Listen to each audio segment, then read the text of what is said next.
Orthopaedic issues पे हम बात कर रहे हैं और ख़ास तौर से अगर हम बात इस वक्त करें तो हम पेडियाट्रिक इश्यूज़ के ऊपर ज़्यादा डिस्कस करेंगे। डॉक्टर मोहम्मद आसिफ पराचा साहब हमारे साथ मौजूद हैं और हम आज का टॉपिक दोबारा से मैं बताती चलूँ आपको, common orthopaedic problems in treatment.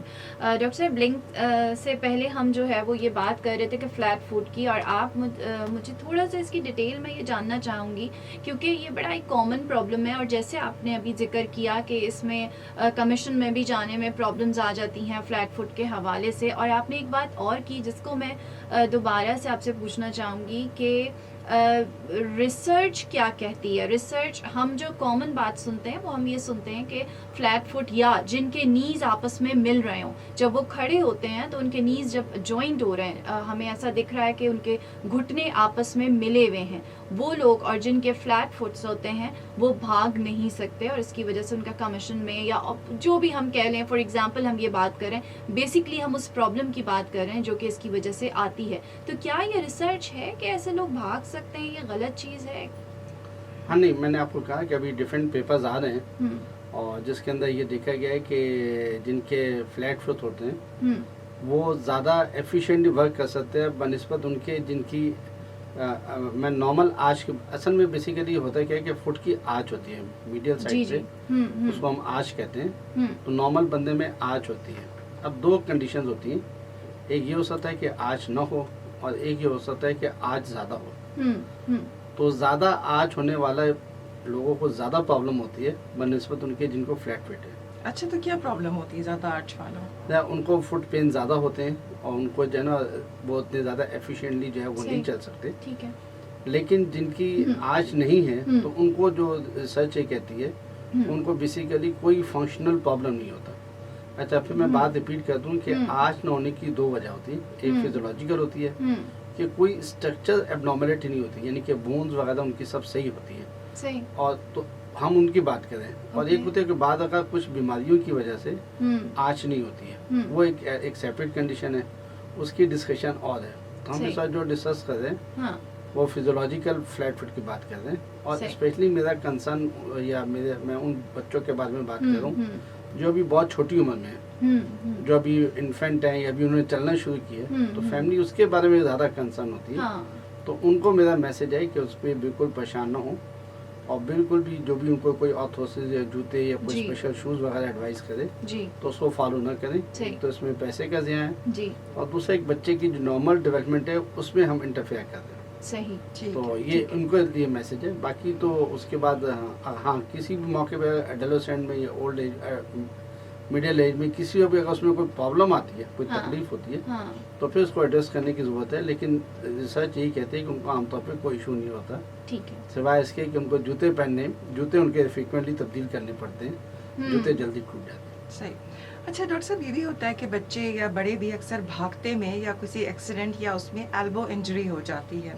इस हवाले से बताएं कि क्या कहा जाता है कि ये बड़ी इम्पॉर्टेंट जोड़ होते हैं और अगर इनके ये निकल जाए या टूट जाए या मस्त हो जाए तो फिर इंसान हमेशा के लिए, ज़िंदगी भर के लिए जो है वो प्रॉब्लम उसके लिए हो जाती है?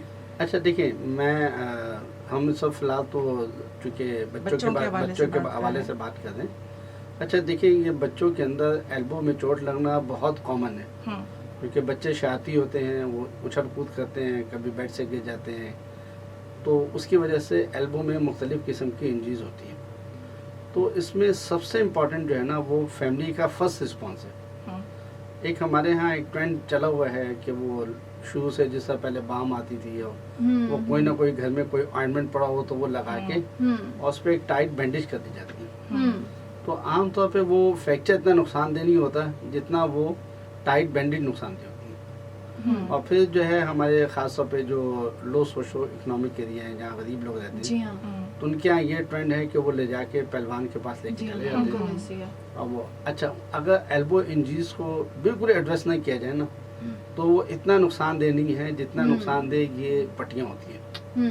तो ये जो पहलवान धड़ धड़ जो जोर लगा के और चीखें बच्चे मार रहे होते हैं और वो जोड़ बिठा रहे होते हैं, तो वो क्या चीज़ है? नहीं, वो उनको तो अभी तो खैर पहलवान भी सियाने हो गए लेकिन पहले यही होता था कि वो उस पर टाइट बैंडेज बांध देते हैं। तो उससे एक कंडीशन होती है कि उसके जो मसल्स होते हैं नीचे वाले वो सर्कुलेशन रुकने से मसल डैमेज हो जाते हैं और वो बच्चे जो है वो माजूर हो जाते हैं। अभी भी हमें बहुत से ये फ़कीर वगैरह मिलते हैं जिनके हाथ जो है वो टेढ़े होते हैं, ये तो सब जो है मेल ट्रीटमेंट की वजह से होते हैं। तो इसमें मेरा फैमिली को यही हुआ है कि जब भी बच्चे को फ्रैक्चर हो तो खुदा के वास्ते उसको कोई ऑइंटमेंट लगा के पट्टी ना बांधे, जस्ट वेट, कंसर्न कर लें, डॉक्टर को कंसर्न कर लें, या बहुत ज़्यादा हो गया तो कोई अखबार वगैरह रख के एक छोटी सी बैंडेज बांध दे, लेकिन टाइट बैंडेज और लोकल ऑइंटमेंट जो है ना वे ये न लगाए। सही। और ये जैसे आपने जिक्र किया डॉक्टर साहब, उसी को मैं रिपीट करूँगी कि जर्रा के पास लेके जाना, तो इसमें अगर वो हड्डी गलत जगह बैठ जाती है अगर, और अमूमन जैसे हमने देखा है कि हॉस्पिटल्स में जो है वो इंटीरियर से लोग आए हुए होते हैं, भरे हुए होते हैं, ख़ास तौर से हड्डियों के अस्पताल में, और वो 3-4 महीने, साल पुराना, 2 साल पुराना, 3 साल पुराना फ्रैक्चर होता है और वो ठीक नहीं हो रहा होता, मतलब वो हाथ टेढ़ा हो जाता है या तो बिल्कुल, या मतलब अजीब सा एक शेप में आ जाता है, तो उसका क्या इलाज फिर मुमकिन होता है?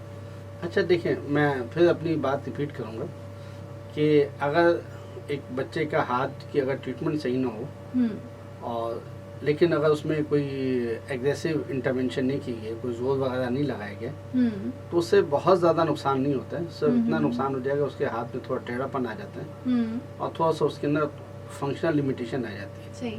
तो उसको ट्रीट करना भी आसान है और वो इतना बड़ा इशू है भी नहीं और बाद अकाल लोगों का इतना कंसर्न भी नहीं होता है। आप जिस किस्म के टेढ़े हाथों की बात कर रहे हैं, ये वो वाले हाथ होते हैं जिनको ये टाइट बैंडेजेस वगैरह से ट्रीट किया जाता है।